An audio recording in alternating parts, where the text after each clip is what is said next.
بسم اللہ الرحمن الرحیم۔ یہ پیام دے گئی ہے مجھے بعد صبح گاہی، کہ خودی کے عارفوں کا ہے مقام پادشاہی۔ یہ ہے علامہ اقبال کی غزل جس میں ابھی انشاءاللہ بات کروں گا۔ اقبال بیسیکلی یہ کہہ رہے ہیں کہ جو میری بعد صبح گاہی کہ جو صبح جو رات کے آورز ہوتے ہیں، آخری پچھلی پہر جو ہوتی ہے، تو اس وقت جو آپ کے خیالات اور جو آپ کی سوچیں ہوتی ہیں، اگر آپ اٹھ کے اس وقت جو ہے وہ اپنے آپ کو فوکس کریں، چونکہ وہ ایسا وقت ہوتا ہے جب آپ کوئی اور سوچ آپ کے نہیں ہوتی۔ انفارچونیٹلی ہم تو اب بھی انہی سوچوں میں رہتے ہیں۔ 3 بجے 4 بجے اٹھ کے بھی ہمیں یہ پتہ ہماری سوچ ہوتی ہے کہ اب کرکٹ کا کیا ہوا ہوگا، سکور کیا ہوگا، یہ خبریں کیا ہوگی۔ لیکن کچھ لوگ جو صحیح سفر پہ ان کو تلاش ہوتی ہے سچائی کی، تو وہ اس وقت اٹھ کے سوچتے ہیں اور اس وقت جو سوچیں ہوتی ہیں وہ پیور سوچیں ہوتی ہیں۔ وہ باقی جو خیالات ہوتے ہیں جو روزمرہ کے جو کاروبار زندگی کے بارے میں، وہ انٹرپٹ نہیں کرتے ان کو۔ تو اس وقت انسان کے اندر، ڈیپ اندر سے آپ کا کنیکشن قائم ہو سکتا ہے if you make it a habit۔ تو وہی اقبال کہہ رہے ہیں کہ جو بعد صبح گاہی تھی، یہ اٹس لائک مارننگ بریز، جو انسان کے اندر سے چلتی ہے اور وہ اس کو آ کے محسوس ہوتی ہے انسان کو صبح سویرے۔ تو کہتے ہیں کہ وہ ارلی مارننگ تھاٹس جو تھی، انہوں نے مجھے یہ میسج دیا ہے، یہ پیغام دیا ہے کہ خودی کے عارفوں کا ہے مقام پادشاہی، کہ جس انسان نے خودی کو پہچان لیا، اپنی خودی کو پہچان لیا، تو ہمارے لیے بڑا امپورٹنٹ ہے کہ ہم یہ سمجھیں کہ خودی کیا ہے۔ سٹارٹنگ پوائنٹ جو میں نے اس طرح سے اس کو کوشش کی ہے بیان کرنے کی، ایسا تو بہت مشکل ٹاپک ہو جائے گا۔ I don't think it has just one definition or just one dimension۔ Point نقطہ ایک ہی ہے، بٹ اس کو سمجھنے کے لیے آپ کو بہت it can have many different meanings۔ سو ہم شروع یوں کر سکتے ہیں کہ خودی جو ہے ایک انسان کے اندر، ہر انسان کے اندر اللہ تعالیٰ نے ایک خاص خوبی، خاص خاصیت رکھی ہوئی ہے، اور سب سے پہلے ایک انسان کا کام یہ ہے کہ وہ اللہ تعالیٰ کی ذات پہ ایمان لے کے آئے۔ بے شک ہم زبان سے کہتے رہتے ہیں، ہم کلمہ بھی پڑھتے رہتے ہیں، لیکن یہ وہ ایمان نہیں ہے۔ ہمارے ایمان مکمل نہیں ہوتے، پرفیکٹ نہیں ہوتے۔ تو جب تک کہ ہم اس خدا کے اوپر، اس اللہ کے اوپر ایمان نہ لائیں جس نے یہ کائنات، آپ باہر نکل کے دیکھیں، زمین کو دیکھیں، آسمان کو دیکھیں، ستاروں کو دیکھیں، ہر جو مظہر ہے اس کائنات کا، جو ہمیں نظر آ رہا ہے، جو نہیں نظر آ رہا اس کو تو ابھی تھوڑا سا پہلے جو نظر آ رہا ہے اس کو تو سمجھے نا۔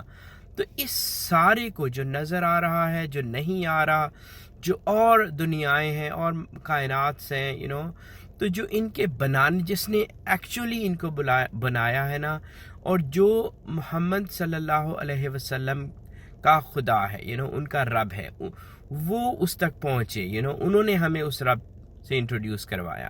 تو یہ جو ایک ہی ذات ہے، جب تک کہ ہم اس کے اوپر ایمان نہ لائیں، فرم بلیف، تو دیٹس دا سٹارٹنگ پوائنٹ، کہ جب انسان ایک ایمان کے ساتھ شروع کرتا ہے، صحیح والے ایمان کے ساتھ، تو پھر یہ ہے کہ وہ اپنے آپ کو پہچاننا شروع کرتا ہے۔ خدا کی ذات پہ ایمان لانے کے بعد اگلا یہ ہوتا ہے کہ میں کون ہوں، میرا تعلق کیا ہے اس کائنات سے، میں how I am link to all دس۔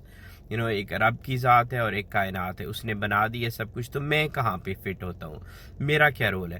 تو جب انسان تو اس کو سمجھنے کے لیے ونس ایک بندے نے ایمان لے آیا، تو پھر یہ ساری چیزیں سمجھنے کے لیے اور اپنے آپ کو سمجھنے کے لیے اللہ تعالیٰ نے ہر انسان کے اندر ایک خوبی رکھی ہوئی ہے، ایک وصف رکھا ہوا ہے۔ وہ وصف جو ہے وہ ہمیں باہر لے کے آنا ہے۔ تو یہی ہے کہ جب انسان اپنے ایمان لانے کے بعد اپنے اندر جھانکتا ہے، تو وہ اس کو وصف نظر آتا ہے، وہ اس کو اپنا اصل جو ہے وہ اصل کے قریب ہونا شروع ہو جاتا ہے۔ تو پھر یہ ہے کہ اس کا یہ جو نالج ہے اپنے آپ کو جاننے کا جو علم ہے، یہ اس کو کنگ بنا دیتا ہے۔ کنگڈم کیا ہوتی ہے؟ کنگڈم یہ ہوتی ہے کہ ہم جو عام انسان ہیں ہم کیا ہیں کہ ہم اس دنیا کے اس کائنات کے اندر جو بھی چیزیں ہو رہی ہیں ہمارا مائنڈ ان سے انفلوئنس ہوتا ہے. ٹھیک ہے، ہم جو ہیں وہ کوئی بھی فزیکل فورسز ہو گئیں جو اس دنیا کی کائنات کی فورسز ہیں، نیچر کی فورسز ہیں، ہماری ایموشنز ہو گئے، ہماری جس طرح سے ہم جب بڑے ہو رہے ہوتے ہیں تو ایک سوسائٹی ہمیں کچھ سکھاتی ہے سو وہ ساری چیزیں آگے پیچھے کی ہمارے اوپر انفلوئنس ہوتے ہیں. ہم ڈرتے ہیں، ہم پریشان ہوتے ہیں، ہم روتے ہیں، ہم خوش ہوتے ہیں، لیکن یہ سارے ایکسٹرنل اسٹیمولائی ہوتے ہیں جو ہم یا کچھ اندر سے بھی آتے ہیں. تو لیکن جب انسان خود ہی کو پہچان لیتا ہے نا اپنے آپ اصل آپ کو، تو وہ پھر باہر سے نہیں انفلوئنس ہوتا. کوئی بھی کچھ بھی ہو جائے وہ اس سے وہ اس کے اوپر اس کو گرفت نہیں کر سکتے، وہ اپنا رستہ نہیں بدلے گا. ہم تو متزلزل ہو جاتے ہیں، ایمان بھی متزلزل ہو جاتا ہے بعض سچویشنز میں انفارچونیٹلی، کہ جب میں نے تو پوری کوشش کی، لیکن جب تک ہمیں ہمارا رب دیتا رہے تو ہم خوش رہتے ہیں کہ میرا رب ہم سے خوش ہے. جس دن وہ نہ دے تو اس دن ہم سوچنا شروع کر دیتے ہیں کہ بھئی پتہ نہیں شاید میرے سے ناراض ہو گئے یا کیا چکر ہے. تو یہ جو باتیں آتی ہیں نا، یہ جو خیالات آتے ہیں، یہ ٹھیک نہیں ہوتے. تو لیکن انسان جب خود ہی کو پہچان لیتا ہے تو وہ فری ہو جاتا ہے ہر سوچ سے، اینڈ دیٹ از بادشاہی. یہی وہ کنگ ہوتا ہے پھر. جب آپ کے اوپر کسی بھی طرح سے آپ نے انفلوئنس ہی نہیں ہونا، آپ نے ایک سیدھے راستے پہ چلتے رہنا ہے، تو آپ پھر وہ بادشاہی ہے. تیری زندگی اسی سے، تیری آرزو اسی سے، جو رہی خودی تو شاہی، نہ رہی تو روح سیاہی. تو انسان کے لیے سب سے ضروری کام ہم مسلمانوں کے لیے کہ اپنے اس وصف کو پہچاننا ہے جو ہمارے اندر ہے، اور اس کے پھر تحت زندگی گزارنی ہے. اس کو پہچان کے باہر لانا ہے اور اس کو پالش کرتے رہنا ہے ساری زندگی. اسی کے تحت اپنی زندگی، اس کو ہم نے اپنا، میں کہتا ہوں کہ وہ ہمارا فرنٹل فیس ہونا چاہیے. یہ جو میں چل رہا ہوں نا، آگے پیچھے لوگوں کو شکل دکھاتا ہوں، باتیں کرتا ہوں، یہ ٹھیک ہے، لیکن جو میرا عمل ہونا چاہیے نا، وہ میرے اندر جو والا سیلف ہے نا، اس کو آگے آنا چاہیے. تو پھر یہ ہے کہ تو یہی ہمارا فرض ہے، یہی ہمارا کام ہے، ہم سب نے یہ کرنا ہے. تو اگر تو ہم یہ کر لیں گے تو اسی میں بادشاہی، ہم پھر آزاد انسان ہوں گے، بادشاہ ہوں گے. اگر نہیں تو پھر یہ کیا ہوتا ہے، پھر انسان وہ جو انسان ہر وقت دوسری چیزوں کے تابع ہو جائے، ہر کوئی جو ہے وہ اس کو عوامل جو ہے مختلف طرح کے وہ اس کے اوپر انفلوئنس کر رہے ہیں، تو وہ اس کی خود کی کوئی سوچ نہیں ہوتی، وہ انفلوئنس میں رہتا ہے، اپنی ذہن کے انفلوئنس میں، لوگوں کے انفلوئنس میں، ہر چیز اس کو غلام بن جاتا ہے بیسیکلی. تو وہ پھر کیا ہے، پھر وہ ایک بیگنگ بال ہے ہمارے ہاتھ میں، چاہے وہ انسان ہو چاہے وہ سوسائٹی ہو، کوئی عزت نہیں ہوتی. نہ دیا نشان منزل مجھے اے حکیم تو نے، مجھے کیا گلا ہو تجھ سے، تو نہ راہ نشیں نہ راہی. تو یہ جو حکیم ہیں، سارے حکیم وہ ہیں جو انٹلیکٹ سے سوچتے ہیں. اب انٹلیکٹ اور دل یہ بھی ہمارے لیے اقبال کی شاعری میں سے ہمیں بہت ضروری ہے ہم اس کو سمجھیں. تو یہ دنیا میں اس وقت انٹلیکچوئلز کا راج ہے، اور جب دنیا میں راج ہے تو ہماری سوسائٹی کہیں دنیا سے باہر نہیں ہے. پاکستانی سوسائٹی، ہم لوگ انٹلیکچوئلز کے نرغے میں ہیں. آپ ٹی وی آن کرتے ہیں، آپ اخبار کھولتے ہیں، آپ کوئی بھی انفارمیشن جو آپ تک کسی طریقے سے پہنچ رہی ہے نا، وہ انٹلیکچوئلز آپ کو پہنچا رہے ہیں. انٹلیکچوئلز وہ ہوتے ہیں جو صرف انٹلیکٹ سے سوچتے ہیں، انٹلیکٹ سے وہ مطلب ان کے سارا عمل جو ہے، ان کے کیریکٹر جو وہ انٹلیکٹ بیسڈ کیریکٹر ہوتا ہے، وہ دل والے نہیں ہوتے. دل ان کی زندگی میں اہمیت ہی نہیں رکھتا. اور دل وہ جگہ ہے جو انسانوں سے کنیکٹ کرتی ہے اور اللہ تعالیٰ سے کنیکٹ کرتی ہے. تو جب انسان دل کے تحت نہیں زندگی گزارے گا تو پھر وہی ہوتا ہے جو ہماری سوسائٹی میں اور پوری دنیا میں ہو رہا ہے. تو ہم لوگ انٹلیکچوئلز کے پیچھے بھاگے، ہم سارے بھاگتے ہیں، اور ہمیں یہ لگتا ہے کہ شاید ان سے ہمیں کچھ مل جائے گا. اور انٹلیکچوئل صرف مطلب ہر کوئی ہو سکتا ہے. جو مذہب پڑھانے والا ہے وہ بھی انٹلیکچوئل ہے. جو آپ کی پارٹیز ہیں، ریلیجیس پارٹیز، وہ ساری انٹلیکچوئلز ہیں. انڈیویجولز اچھے ہو سکتے ہیں، لیکن اوور آل جو پکچر ہے وہ انٹلیکچوئل پکچر ہے سب کی. آپ کے سارے ڈپارٹمنٹس لے لیں انٹلیکچوئل سے بھرے ہوئے ہیں. تو ہم ان سے امیدیں لگاتے ہیں، ہر 5 سال بعد نعرے مارتے ہیں کہ اب ٹھیک ہو جائے گا، اب ٹھیک ہو جائے گا. جو بھی آتا ہے وہ ہمیں مزید پریشان کر کے چلا جاتا ہے، چاہے وہ مذہب والے ہو چاہے وہ دوسرے ہو. تو انسان پریشان ہوتا ہے، لڑتا ہے اپنے ذہن میں. لیکن اقبال کہہ رہے ہیں کہ مجھے تو تم نے تو کبھی نشان منزل بتایا ہی نہیں، تم نے تو جھوٹے نعرے دیے سب لوگوں نے مل کے. تو لیکن اب جو ہے پہلے تو میں تم سے لڑتا رہتا تھا، اپنے ذہن میں لڑتا تھا، لیکن اب مجھے تم سے کوئی وہ ہے تم سے بھی گلا نہیں ہے، چونکہ تم تو خود جو ہے وہ تم تو کسی منزل کے راہی نہیں ہو، تم تو کسی جگہ کے مسافر نہیں ہو، تم تو انٹلیکٹ زدہ لوگ ہو، تم سے میرا کیا گلا میرے حلقہ سخن میں ابھی زیر تربیت ہے وہ گدا کے جانتے ہیں راہ و رسم کج کلاہم. تو اقبال کہہ رہے ہیں کہ میں اس وقت ٹرین کر رہا ہوں ان لوگوں کو، ان نوجوانوں کو میرے حلقہ سخن میں ہیں، میرے آس پاس ہیں، جو کہ وہ جو ہے نا وہ گدا کے جانتے ہیں راہ و رسم کج کلاہی. راہ و رسم کج کلاہی کیا ہوگی؟ تو بیسیکلی یہ جو اقبال کی جو ٹریننگ ہوگی نا وہ یہی ہے کہ جو نوجوان ہیں وہ فقیری میں امیر ہوں، فقر میں امیر ہوں، اور پھر جب فقیری جو ہے وہ اگین میں نے کافی اپنی ویڈیوز میں جس طرح سے مجھے سمجھ آئی ہے میں نے اس پہ بات کی ہوئی ہے. تو فقیری ایک دولت ہے، اور وہ دولت اسی دنیا میں رہ کے کمائی جا سکتی ہے، لیکن اس دولت کی خوبی یہ ہے کہ وہ جب ہم مر جائیں گے دوسری ڈائمنشنز میں جائیں گے، اگلی ڈائمنشن میں، تو وہ دولت ہمارے ساتھ رہے گی. یہ وہ دولت ہے جو ساتھ رہے گی، کوئی دنیا کی دولت ہمارے ساتھ نہیں رہنی. یہ ساری میٹیریل چیزیں ہیں، یہ اسی میٹر کی دنیا میں رہ جائیں گی ڈائمنشن میں، اور ہم آگے جائیں گے اس فقر کی دولت کو آگے لے کے جائیں گے. تو وہ ٹرین کر رہے ہیں اقبال ان کو، نوجوانوں کو، کہ اس طرف آؤ. پوری دنیا جس طرف جا رہی ہے اس طرف بھاگنے کا کیا فائدہ؟ کسی کو منزل نہیں مل رہی، تو آپ بھی کیوں چاہتے ہیں کہ آپ کو بھی منزل نہ ملے؟ تو سٹارٹ ارننگ، مطلب فقر کی کرنسی کو کرو کوشش اس کو بنانے کی، تو اس سے آپ کو بہت سی چیزیں سمجھ آئیں گی، راہ و رسم کج کلاہی سمجھ آ جائے گی. یہ معاملے ہیں نازک جو تیری رضا ہو تو کر کے، مجھے تو خوش نہ آیا تیرا یہ طریق خانقاہی. تو یہ جو خانقاہی کا نظام ہمارے ہاں ہے، ایک مثال دوں گا میں کہ ایک پیر صاحب ہیں، وہ فوت ہو جاتے ہیں، اللہ ان کو جنت نصیب کرے. تو ان کے بعد ان کا ایک چھوٹا سا بچہ جو ہے وہ اس کو بٹھا دیا جاتا ہے، ینگ سا ٹین ایجر بھی ہے، وہ اس کو بٹھا دیا جاتا ہے. تو اس بچے کو کیا پتا، وہ ہر وقت اپنی سیلفیاں لگاتا رہتا ہے، ہی ہیز نو آئیڈیا. لیکن اس کے اوپر کلا لوگوں نے پہنا دیا ہے اس کو، and then he just earns like 25,000 ہر دن کا وہ کما لیتا ہے، اور لوگ آتے ہیں اس کے نذرانے دے کے چلے جاتے ہیں، دعائیں کرا کے. کبھی سوچیں یار، مطلب کچھ سوچیں کہ اس نظام سے کیا ملا. کیا آپ کی اسپرچول ہیلنگ ہوئی؟ سوسائٹی کی، انسانوں کی اسپرچول ہیلنگ ہوئی؟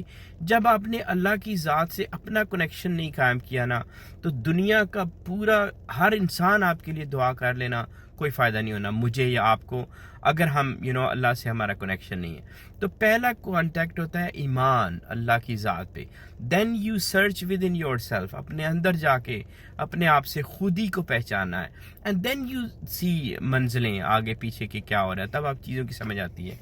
تو کہ مجھے تو خوش نہ آیا یہ طریق خانقاہی، اٹس یوز لیس. اس پہ بہت بات کی ہوئی ہے میں نے. تو ہما کا ہے شکاری ابھی ابتدا ہے تیری، نہیں مصلحت سے خالی ہے جہان مرغ و ماہی. تو پرائورٹیز انسان کو چوز کرنی چاہیے. جو انٹلیکٹ ہوگی نا اس کی پرائورٹیز اور ہوتی ہیں، ویکر سیکشن جو ہوتے ہیں نا سوسائٹی کے، اور جو ایسی سوچیں جو مطلب بہت سطحی سوچیں ہوتی ہیں، انٹلیکٹ ان کے پیچھے جاتی ہے، لسٹس کے پیچھے جاتی ہے. جو ایسے فوراً ہی امپلسز ذہن میں آتی لسٹ ہوتی ہے، تو وہ انٹلیکٹ ہمیں کہتی ہے کہ اس کو جا کے کرو، بڑا مزہ آئے گا تمہیں. یا جو بھی ویکر لوگ ہیں ان کو تنگ کرو سوسائٹی میں. میں نے مثال یوں دی ہے اس کی اپنی دوسری ویڈیو میں کہ ہم لوگ چڑے کھاتے ہیں، بڑا مشہور ہمارا ایک شہر ہے، میں کیا کہوں، مطلب کیا یار، مطلب کیوں معصوم سی چھوٹی سی وہ ہیں، وہ ان کو کیوں مار کے کھانا، کچھ کھاؤ اچھی چیزیں. تو وہی چڑوں سے شروع ہوتی ہے بات، اور مرغ ماہی. تو آپ کو بہت ویرائٹی آپ کے پاس ہے. It's up to a human being, ہمارے اندر ہے کہ ہم اپنی سوچ کو کتنا اوپر کرتے ہیں. بڑی چیزوں کے پیچھے جانا چاہیے. چھوٹی چھوٹی چیزیں، سطحی چیزیں، ذہن کے اندر ہر خیال جو ابھرا اس کے پیچھے جا کے اس کو فلفل کرنے کی کوشش، یہ چھوٹی ہوتی ہیں. بڑی بڑی چیزوں کو گول رکھ کے تو ان کو عمل کرنا چاہیے، ان کے پیچھے بھاگنا چاہیے. تو عرب ہو یا عجم ہو، تیرا لا الہ الا لغت غریب جب تک تیرا دل نہ دے گواہی. دس از بیسٹ مائی بیسٹ، پوری غزل ہی زبردست ہے. تو عرب ہو یا عجم ہو، آپ کو عربی آتی ہے، آپ عرب ہیں، آپ عجم ہیں، کہیں سے بھی آپ کا تعلق ہے اور آپ یہ پڑھتے ہیں لا الہ الا اللہ محمد رسول اللہ، تو ایک بات یہ جسٹ لک ایٹ دس، لغت غریب جب تک تیرا دل نہ دے گواہی، کہ جب تک آپ کے دل میں سے یہ بات نہ نکلی لا الہ الا، آپ کا دل اور آپ کی زبان اور آپ کی آنکھیں اور آپ کا ذہن اور آپ کا ہر چیز آپ کی جب تک اس کی شہادت نہ دے گی، تو بیسیکلی لا الہ الا کیا ہے کہ یہ جو کائنات اللہ نے بنائی ہوئی ہے، جو ہمیں نظر آ رہی ہے، اور بہت زیادہ ہے ایسی جو ہمیں نظر نہیں آ رہی، ٹھیک ہے، اور اس کے علاوہ اور بھی کائنات ہوں گی جن کی ابھی تک کسی کو سمجھ ہی نہیں ہے، تو یہ جو ساری ہے نا، جو اگر میں آج انسان میں اس قابل ہو جاؤں کہ میں اس کائنات میں ٹریول کر سکوں، تو میں اس کائنات کے اندر کہیں جا کے کسی بھی چیز اس کائنات کی، اس کو وہ میرا رب نہیں ہو سکتا. میرا رب کہیں اس کائنات میں میٹر کی ڈائمنشن میں نہیں بیٹھا ہوا، یعنی کہ جو اس کو میں اپنی آنکھوں سے دیکھ لوں گا نا، وہ رب نہیں ہو سکتا. جو چیز سمجھ آ گئی، یا ایون جو میرے مائنڈ کا کانسٹرکٹ ہے، چونکہ میرا مائنڈ بھی تو رب نے بنایا نا، تو اگر میرا مائنڈ یا میری انٹلیکٹ یا پورے انسانوں کی ملا کے انٹلیکٹ، تو اگر وہ رب انٹلیکٹ کے سمجھ میں آ گیا تو وہ رب کیسا ہوا، اگر اس رب کو ہم نے کہیں مٹیریلائز کر لیا انسانوں نے، کہ ہم تو یہ نہیں ہو سکتا. اس کائنات ہمارا رب ایک ان سین کے اوپر ہم یقین رکھتے ہیں، ہمیں اس دنیا میں رہتے ہوئے ہم اس تک نہیں پہنچ سکتے. یہی کنڈیشن ہے لا الہ الا، کہ کوئی you have to negate, this is negation, کہ ہر چیز کو اپنے ریجیکٹ کرنا ہے، کہ یہ بھی نہیں ہو سکتا. اس کائنات کی کوئی چیز ایکویولنٹ رب کے نہیں ہو سکتی. جو چیز کریٹ ہو گئی وہ کیسے رب ہو سکتی ہے، سو رب is the creator, he is the creator who has created everything in truth. تو جب تک آپ کی میری ہر چیز، میرا دل، میرا ذہن، میرے سارے حواس، میری اس کو گواہی نہ دے، اینڈ دین اس گواہی کے اندر رہنا شروع کر دے. رب کا یہ مطلب نہیں، نالج نہیں ہے رب کہ مجھے سمجھ آ گیا ہے، یہ عمل کا نام ہے. Once you get connected to رب، دین آپ عمل شروع کرتے ہیں، you start living your life, because وہ ہر وقت آپ کے ساتھ ہے، ہر وقت آپ you are in constant conversation with your رب آف عالمین. تو جب تک یہ نہیں ہے تو پھر لغت غریب، اٹس زبانی یہ الفاظ ہیں لا الہ الا، اور ایون ان کی مطلب مطلب لغت غریب ہیں. لغت غریب کیا ہوگی؟ مطلب گرامیٹیکلی بھی ان کا مطلب تھوڑے کمزور ہیں، گرامیٹیکلی بھی مطلب سمجھ ہی نہیں آئی جب ایک بات، تو اس کو پھر کیا اس پہ بات کرنا.